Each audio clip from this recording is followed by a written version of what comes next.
Hey everyone, welcome to CLAT point. कल देखिए ईद थी, इसीलिए कल का हमारा न्यूज़पेपर का सेशन नहीं हुआ था, तो आज हम कल एंड आज दोनों की न्यूज़ कवर करेंगे।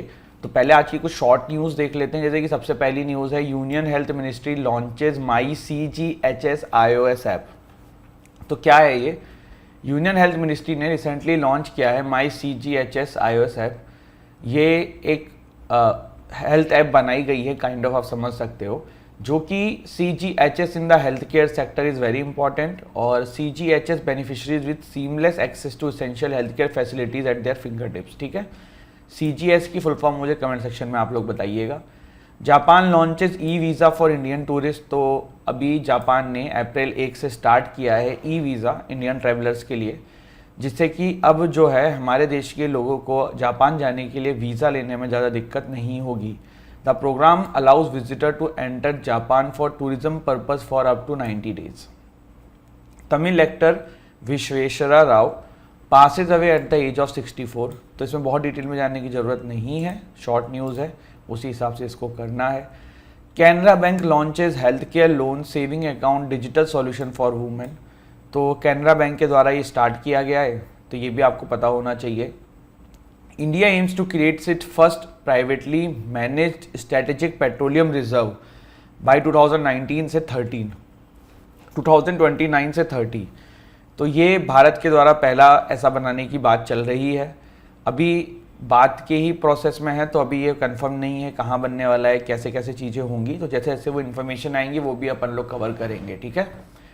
Press Trust of India joins Meta third party fact checking partnership.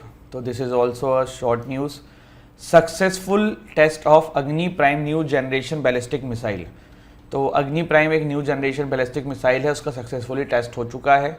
तो ये भी न्यूज़ है, उड़ीसा में ये चीज़ हुआ है। President Droupadi Murmu inaugurated the country's first domestic gene therapy. तो भारत की जो प्रेसिडेंट हैं, उन्होंने भारत का पहला domestic gene therapy for cancer at the IIT Bombay April 2024 को अभी इनॉग्रेट किया है। ये थेरेपी कहलाएगी CAR-T सेल थेरेपी, और ये बोला जा रहा है कि एक मेजर ब्रेक थ्रू है fight against cancer in India. फिर इसी का देखो MCQ है, which ministry launched my CGS iOS app. तो ministry of health and family welfare. फिर ये जापान वाला हमने देखा ही था, तमिलनाडु के एक्टर जिनका देहांत हो गया है। कैनरा एंजल करके जो है ये नया, उनका कैनरा बैंक के द्वारा जो नया अभी स्कीम चलाया जा रहा है उसका नाम है। फिर 2029 से 30 तक बनाने की बात कही है भारत ने। प्रेस ट्रस्ट ऑफ इंडिया का भी मेटा के साथ पार्टनरशिप हुआ है। दिस ओडिशा कोस्ट पे अभी हमने ये देखा था, CAR-T सेल थेरेपी कहलाता है, ये भी हमें पता होना चाहिए। चलिए बढ़ते हैं आगे। अब आज की जो शॉर्ट न्यूज़ हैं वो देख लेते हैं। वेदांता की BALCO first Indian company to be certified to ASI performance standard.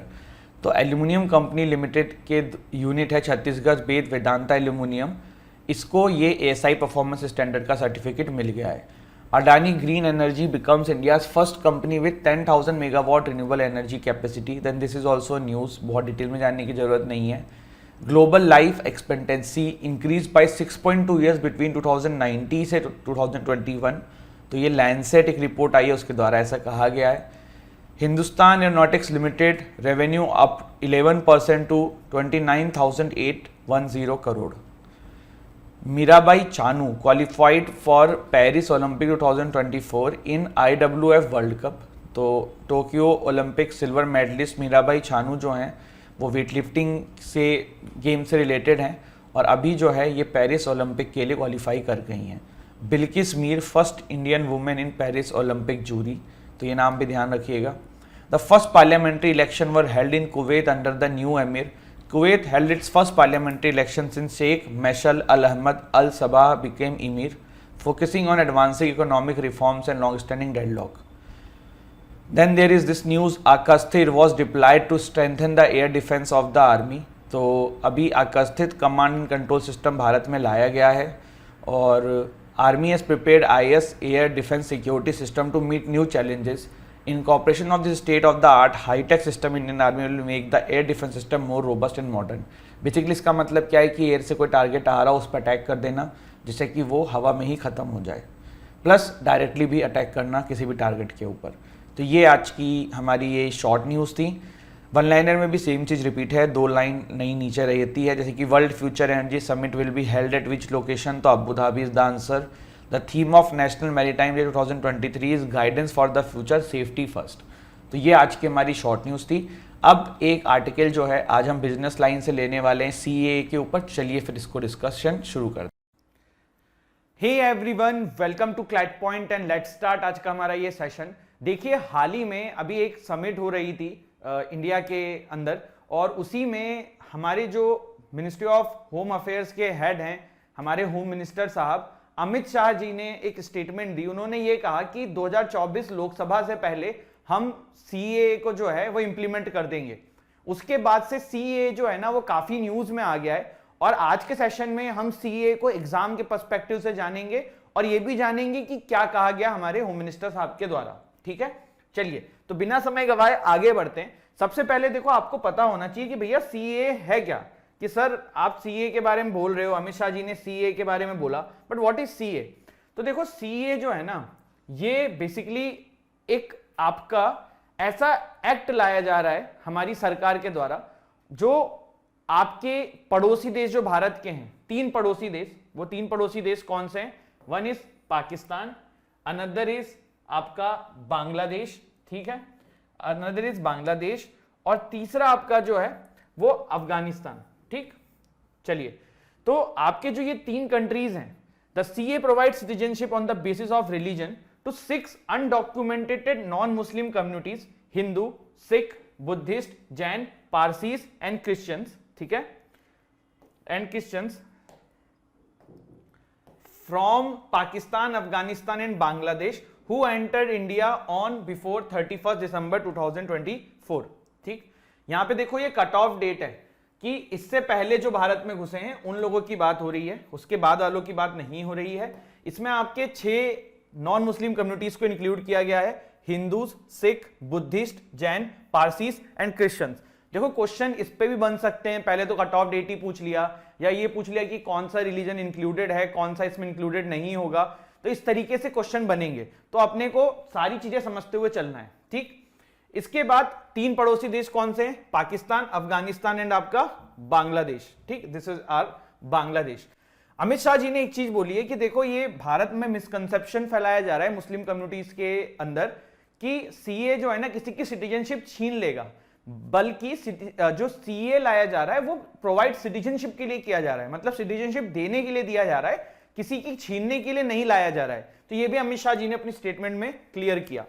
देखिए, आगे हम बढ़ेंगे, उससे पहले अगर आप क्लैट 2025 की तैयारी कर रहे हो, then you can enrol in our titan batch. 21,999 rupees का ओनली ये कोर्स है, जिसमें हम आपके घर पे बुक्स भेजने वाले हैं, लाइव क्लासेस हैं, पर्सनल मेंटरशिप है, बुक्स हैं, सारी चीज आपको इस एग्जाम को क्रैक करने के लिए चाहिए, एवरीथिंग इज देयर। अगर आप प्रारंभ 2026 क्लैट देना चाहते हैं, जिसका पेपर दिसंबर 2025 में होगा, then you can go for our Prahar batch.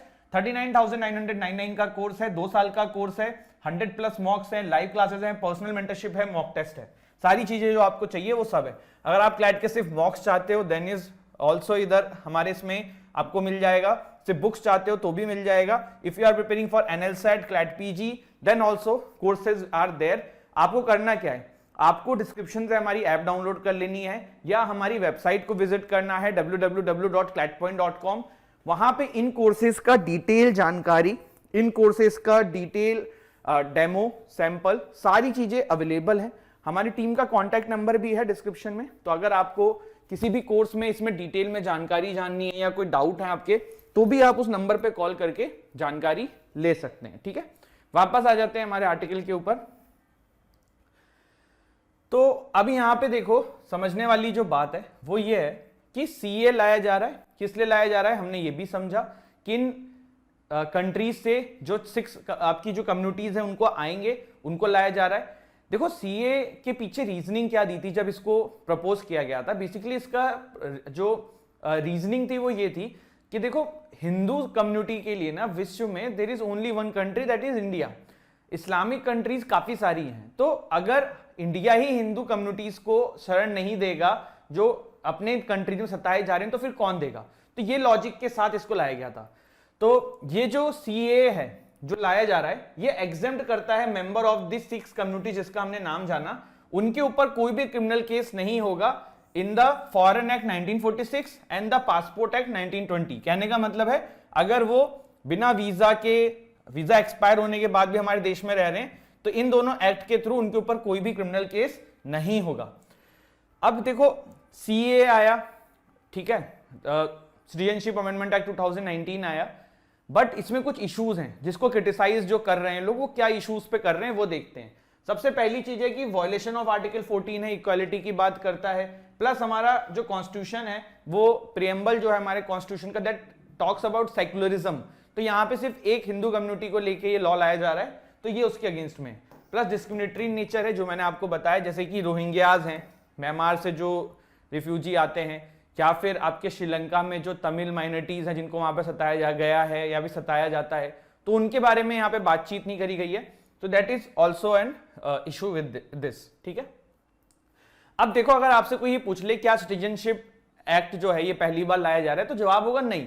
आप नाम से ही समझ सकते हो सिटीजनशिप अमेंडमेंट एक्ट बोल रहे हैं, मतलब पहले कोई सिटीजनशिप एक्ट रहा है, तो वो कौन सा रहा है, citizenship act of 1955 was there. According to the Citizenship Act of 1955, a person must have resided in India or been in the service of the central government for at least 11 years in order to be eligible for citizenship। यहां पे ये बहुत important चीज है, पहले वाला जो act था उसमें 11 साल आपको भारत में रहना पड़ता तभी आप एलिजिबल हो सकते थे सिटीजनशिप के लिए, बट इसको नए वाले एक्ट में रिड्यूस कर दिया है कितने पे, 5 इयर्स पे, ठीक है, ये 5 इयर्स पे ले आया गया है। एक और चीज मैं आपको बताऊं, पार्लियामेंट के थ्रू ये सिटीजनशिप अमेंडमेंट एक्ट पास हो चुका है, प्रेसिडेंट का सिग्नेचर भी हो चुका है। मामला रुका क्यों था, 2019 में कोविड आ गया था हमारे देश में, आपको याद होगा शाहीन बाग प्रोटेस्ट और आपका नॉर्थ ईस्ट में प्रोटेस्ट काफी ज्यादा हो रही थी, जिसकी वजह से कुछ दिन के लिए इसको रोक दिया गया था। फिर कोविड-19 के बाद थोड़ा ठंडे बस्ते में चला गया सब, बट अब वापस इसको उठाया जा रहा है और अब सिर्फ गवर्नमेंट को नोटिफाई करना है विथ रूल्स, क्योंकि आपको पता है कोई भी एक्ट कानून पार्लियामेंट में पास होने के बाद प्रेसिडेंट की मंजूरी के बाद नोटिफाई करना पड़ता है सरकार को। तो अगर अब यहां पे जो एक स्टेप रह गई नोटिफाई करने की गवर्नमेंट की, वो जैसे ही होगा ये आपका इंप्लीमेंट हो जाएगा। इसके अलावा स्टेट्स में not have the power to refuse implementation of this law. जैसे एक क्वेश्चन आपसे पूछ लें कि मान लो भाई जो बीजेपी के अपोजिशन स्टेट्स हैं जहां पे बीजेपी की सरकार नहीं है, अगर वो स्टेट मना कर दे कि हम इंप्लीमेंट नहीं करना है तो क्या होगा, तो इसका जवाब है देखो स्टेट मना नहीं कर सकता है क्योंकि ये यूनियन लिस्ट में आता है। आपको पता है ना, there is union list, concurrent list, state list, तो ये आता है यूनियन लिस्ट में 7th schedule of the constitution, ठीक है। तो ये एक और इंपॉर्टेंट चीज है, इसके बारे में ध्यान रखना, ठीक है। तो अब हम थोड़ा सा इसको जल्दी से समराइज कर लेते हैं, हमने सीएए के बारे में क्या क्या देखा। 3 कंट्रीज, बांग्लादेश, पाकिस्तान, अफगानिस्तान, 6 आपके रिलीजन है जिसको इसमें इंक्लूड किया गया है। और देखो ये 6 रिलीजन हिंदू रिलीजन के ही पार्ट है, ऐसा नहीं है कि हिंदू रिलीजन के नहीं है। जस्ट अ सेकेंड, हाँ, तो हिंदूज देखो जैसे आप कहोगे कि सर आप ये कैसे कह रहे हो कि हिंदू रिलीजन के पार्ट है, बट आप हिस्ट्री चेक करोगे, जैनिज्म हो गया, बुद्धिज्म हो गया, सिखिज्म हो गया, तो कहीं ना कहीं वो हिंदू रिलीजन से ही निकले हैं। तो Hindus, Sikh, Buddhist, Jain, पारसीस and Christians, तो ये आपके रिलीजन इसमें इंक्लूड किए गए हैं। और एक इसका जो क्रिटिसिज्म होता है कि भैया आपने मुस्लिम्स इसमें इंक्लूड क्यों नहीं किए, तो वो आपको गवर्नमेंट का लॉजिक मैंने आपको बता दिया है, ठीक है। आपके 3 जो कंट्रीज हैं वो हमने समझ लिया है, हमने बेसिक जानकारी इसके बारे में जान ली है। तो नाउ अगर सीए से रिलेटेड कोई क्वेश्चन आपके एग्जाम में आता है तो आप गलत करके नहीं आएंगे। And I hope this video ने आपकी काफी हेल्प करी हो। तो don't forget to like, share, subscribe the channel. ऐसे ही और इंपॉर्टेंट वीडियोस से मिलते रहेंगे आप लोगों के साथ, तब उसके लिए आप जरूर सब्सक्राइब कर लीजिएगा। तब तक के लिए जय हिंद, जय भारत।